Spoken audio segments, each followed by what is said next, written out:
কন্যা রাশি। কন্যা রাশির মানুষের কেমন যাবে? কন্যা রাশির মানুষের শনি এবং রাহুর এই যে মহা সংযোগ তৈরি হচ্ছে, একটা বিরল যোগ তৈরি হচ্ছে, জানবেন আপনারা এতদিন হয়তো জেনে গেছেন অনেকে। কন্যা রাশির সপ্তমে কিন্তু এই যোগটা তৈরি হচ্ছে, অর্থাৎ মীন রাশিতে খুব ভাইটাল। কন্যা রাশির জন্য কিন্তু এই যোগটা ভীষণ ভাইটাল, কারণ জানবেন আমাদের যে 12টা ঘর আছে তার সপ্তম ঘর কিন্তু ভীষণ ফলদায়ী, এবং এই সপ্তম ঘর কিন্তু আমাদের পরিবারের সাথে যুক্ত, স্বামী স্ত্রীর সম্পর্কের সাথে যুক্ত, ব্যবসার সাথে যুক্ত, আমাদের কর্মজীবনের সাথে যুক্ত, আমাদের উচ্চাকাঙ্ক্ষার সাথে যুক্ত, আমাদের সন্তানের সাথে যুক্ত। তার মানে দেখতে পেলাম এমনকি দ্বিতীয় বিয়ের ক্ষেত্রেও যুক্ত। অনেকে ভাবেন যে আমার কি শাস্ত্রীজি, অনেকে আমাদের বলেন শাস্ত্রীজি আমার তো প্রথম বিয়েতে ছাড়াছাড়ি হয়ে গেছে, ডিভোর্স হয়ে গেছে, আমার কি দ্বিতীয় বিয়ে হতে পারে? অনেকের কিন্তু প্রশ্ন থাকে আমাদের কাছে। তো আমি বলি হ্যাঁ হবে, যদি সপ্তমটা মোটামুটি ভালো থাকে, যদি নবমের একটু ভালো থাকে, আপনার দ্বিতীয় বিয়ে নিশ্চিত নিশ্চিত আপনার দ্বিতীয় বিয়ে হবে। দেখুন অনেক মানুষের তো দেখুন প্রথম বিয়ে টেকে না, তো আমরা হয়তো অনেকের ক্ষেত্রে ভাবি, তো তারা কিন্তু দ্বিতীয় বিয়ে করে। অনেকে তো দেখুন 3টে বিয়ে করেও ডিভোর্স হয়ে গেছে, এরকম বহু মানুষ আমি দেখেছি।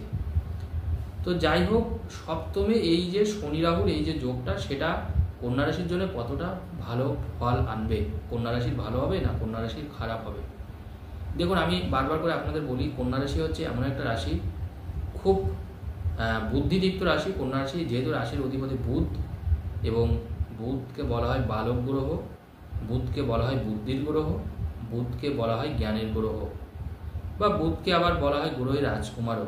অর্থাৎ দেখবেন কন্যা রাশির মানুষদের মধ্যে একটু লাক্সারিয়াস ব্যাপারটা একটু হলেও থাকবে। মানে আপনাদের পাড়ায় বা আপনার প্রতিবেশী বা আপনার আত্মীয় স্বজন বা আপনার সন্তান বা আপনার খুব কাছের মানুষ যদি কন্যা রাশির মানুষ হয়, দেখবেন তাদের লাইফ স্টাইলটা একটু হলেও, দেখবেন তারা লাক্সারিয়াস লাইফটা একটু হলেও লিড করে। একটু ভালো গাড়িতে চড়া, সাইকেলে যাব না, একটু বাইকে চড়বো, চোখে চশমা পরবো, এই জিনিসগুলো কিন্তু কন্যা রাশি থাকে।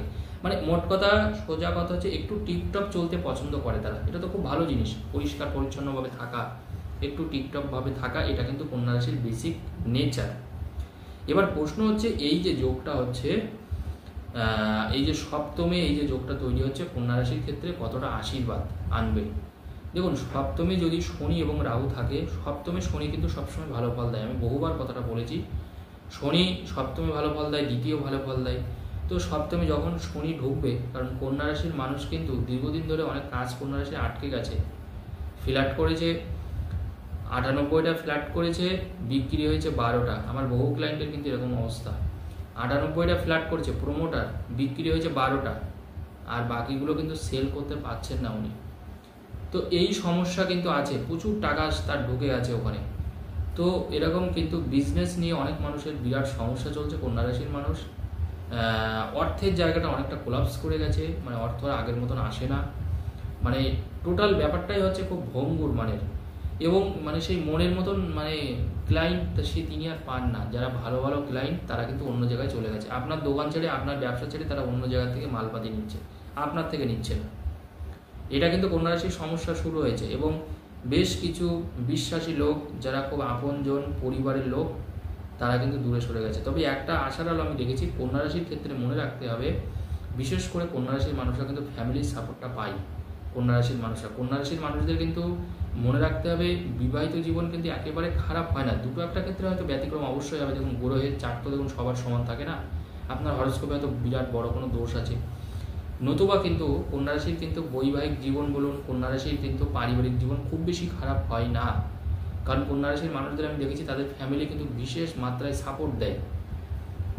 তো এবার যেটা সমস্যা হচ্ছে কন্যা রাশির ক্ষেত্রে, সেটা হলো কন্যা রাশির যেটা মূল ব্যাপার হয়ে যাচ্ছে এখানে, সেটা মনে রাখতে হবে আমাদের, যে এই যে সপ্তমে এই যোগটা তৈরি হচ্ছে, অর্থাৎ আমি বলবো শনি রাহু এই সপ্তমে থেকে কন্যা রাশিকে কিন্তু খুব ফুলিয়ে ফাঁপিয়ে দেবে।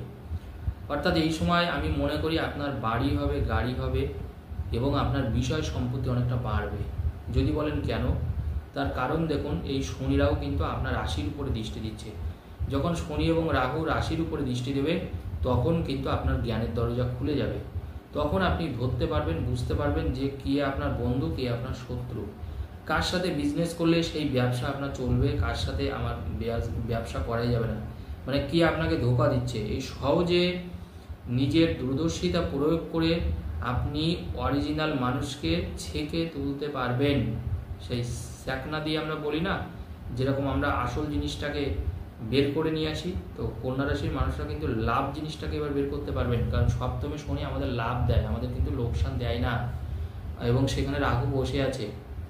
তো সেই ক্ষেত্রে আমি বলবো কন্যা রাশির মানুষরা কিন্তু লাভ জিনিসটা পাবেন। এই সময় দেখবেন যারা ব্রোকার হিসাবে কাজ করেন, যারা কোনো মানুষের মানে মধ্যস্থতাকারী মিডিয়েটর হিসাবে কাজ করেন, তাদের কিন্তু সময়টা দারুণ।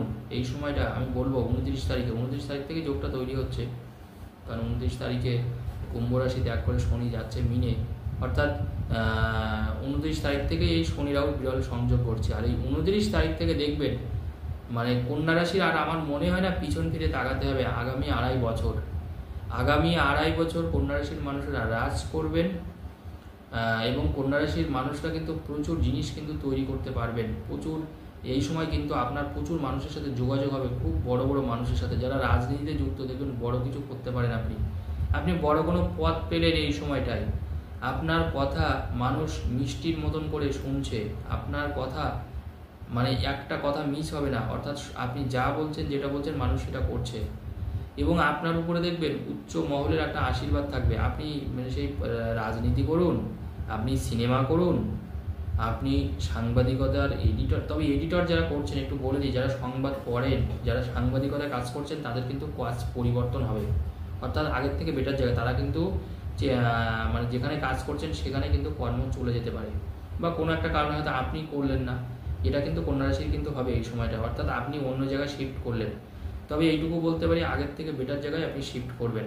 আগের থেকে যে স্যালারি কম হবে তা কিন্তু নয়, বা আগের থেকে যে খারাপ জায়গা হবে সেটাও কিন্তু নয়। আরেকটা জিনিস হবে কন্যা রাশির, সেটা হচ্ছে এই সময় কিন্তু মানে হাতে কিন্তু বেশ কিন্তু অর্থ, আপনাদের কাজ ভালো হওয়া মানে টাকা আসবে, এটা সোজা হিসাব। তবে সাথে সাথে ব্যয়টাও কিন্তু কন্যা রাশির হবে। এই সময় কিন্তু বেশ কিছু খাতে আপনার ব্যয় হয়ে যাবে। যারা এটাকে বাঁচিয়ে রাখতে পারবেন তারা অনেকটা ধন সম্পদ তৈরি করতে পারবেন। এবং এই সময় জায়গা জমি কিন্তু কন্যা রাশির মানুষের হবে। যারা কন্ট্রাক্টর হিসেবে কাজ করছেন তাদের কিন্তু সময়টা বিরাট ভালো এই সময়টা। 29 তারিখ থেকে কিন্তু পিছন ফিরে তাকাতে হবে না, এবং যাদের সম্মান চলে গেছে, যারা মানুষের কাছে একটা অবিশ্বাসী হিসাবে প্রতিপন্ন হয়েছেন, বা কেউ আপনাকে মানুষের চোখে বিষিয়ে দিয়েছে, অনেকে হয় না শত্রুতা করে, মানে আপনি লোকের চোখে খারাপ হয়ে গেছেন, কিন্তু মানুষ হিসেবে কিন্তু আপনি ভালো, আপনি নিজে জানেন আপনি ভালো, কিন্তু মানে দুই একজন শত্রুতা করে সকলের সামনে আপনার চরিত্রের বদনাম করেছে, তারা কিন্তু এবার শায়েস্তা পাবে, তাদের ক্ষতি হবে এবার, এবং লোকে কিন্তু এবার জানতে পারবে যে না আপনার কোনো দোষ ছিল না, আপনি কোনো অন্যায় করেননি, আপনাকে কোনো মানুষ মিথ্যা বদনাম করেছে। কারণ শনি কন্যা রাশির সপ্তমে ঢুকছে, এবং শনি সপ্তমে ঢুকলে কন্যা রাশির মানুষের না জোরটা বাড়বে, কন্যা রাশির মানুষের শক্তি বাড়বে, কন্যা রাশির মানুষের সাপোর্ট বাড়বে, কন্যা রাশির মানুষের দূরদর্শিতা বাড়বে, কন্যা রাশির মানুষের প্রতিভার বিকাশ ঘটবে এই সময়। যদি কারো সুপ্ত প্রতিভা থাকে দেখবেন এই সময় সে কিন্তু অনেক কিছু করতে পারবে। যদি যারা সিনেমায় যাওয়ার চেষ্টা করছেন, সিরিয়ালে যাওয়ার চেষ্টা করছেন, প্রতিভা আছে, আপনাকে কেউ ডাকছে না, নিচ্ছে না, একটা সিনেমা করেছেন তারপরে 6 মাস ঘরে বসে আছেন, কেউ ডাকছে না আপনাকে, দেখুন না এই সময় আপনাকে ডেকে নেবে, এই সময় আপনাকে কাজ দেওয়া হবে, অর্থাৎ আপনার ট্যালেন্টের প্রপার মূল্যটা কিন্তু এই সময় আপনি পাবেন। অর্থাৎ এই সময়টা আমি বলবো কন্যা রাশির মানুষ একদম বসে থাকবেন না। অনেক সময় কী হয় বলুন তো, যখন আমাদের ভালো সময় চলে না আমরা কিন্তু ধরতে পারি না, আর দেখবেন যখন আমাদের খারাপ সময় চলে তখন আমরা বিরাট দৌড়ঝাঁপ করি, কিন্তু সেই সময় তো বেশি দৌড়ঝাঁপ করলেও তো লাভ হবে না, অবশ্যই আমাদের বসে থাকলেও চলবে না, তবে সেই সময়টা আপনি তুলনামূলকভাবে একটু কম দৌড়ঝাঁপ করতেই পারেন। কিন্তু যখন আপনার সময় ভালো হবে, আমি বারবার করে বলি সেই সময় আপনি বেশি করে দৌড়ান, কারণ ওই 2-3-4 বছরের মধ্যে কিন্তু আপনাকে অনেক কিছু করে নিতে হবে, বাড়ি গাড়ি ধন সম্পদ বিষয় আশায় বৈভব, এইগুলো সব কিন্তু ওই 3-4 বছরের মধ্যেই হবে। সেটার জন্য 40 বছর সময় আপনাকে অপেক্ষা করতে হবে না, শুধু আপনাকে জানতে হবে কোন সময় থেকে কোন সময় আপনার গোল্ডেন টাইম, ব্যাস এক চুটকিতে কাজ শুরু করুন, ঝাঁপিয়ে পড়ুন, আর পিছন ফিরে তাকানোর দরকার নেই। তো কন্যা রাশির মানুষ যারা যারা গাড্ডায় পড়ে আছেন, যারা যারা মানুষের কাছে হেয় প্রতিপন্ন হয়েছেন, তবে মনে রাখবেন কোনো ইলেকট্রনিক জিনিস কিন্তু বারবার করে খারাপ হতে পারে, এই একটা অসুবিধা আছে কন্যা রাশির। বাড়িতে যদি কোনো ব্যবহার করেন, কোনো ইলেকট্রনিক্স, ওয়াশিং মেশিন বলতে পারেন, ফ্রিজ বলতে পারেন, টিভি বলতে পারেন, এসি বলতে পারেন, এইগুলো কিন্তু খারাপ হতে পারে। তবে যারা ইলেকট্রনিক্সের কাজের সাথে যুক্ত তারা কিন্তু একটু সাবধানেও থাকবেন, খুব সতর্কভাবে তারা কাজ করবেন। যারা কারেন্ট ওরিয়েন্টেড কোনো কাজ করছেন, যদি এটা আপনার পেশা হয়, একটু সাবধানে দয়া করে কাজ করবেন, সেটা আমার মনে হয় আপনার জন্য যথেষ্ট ভালো হবে, না হলে কিন্তু হঠাৎ করে কোনো বিপদ আসতে পারে। ধন্যবাদ, সকলে ভালো থাকুন।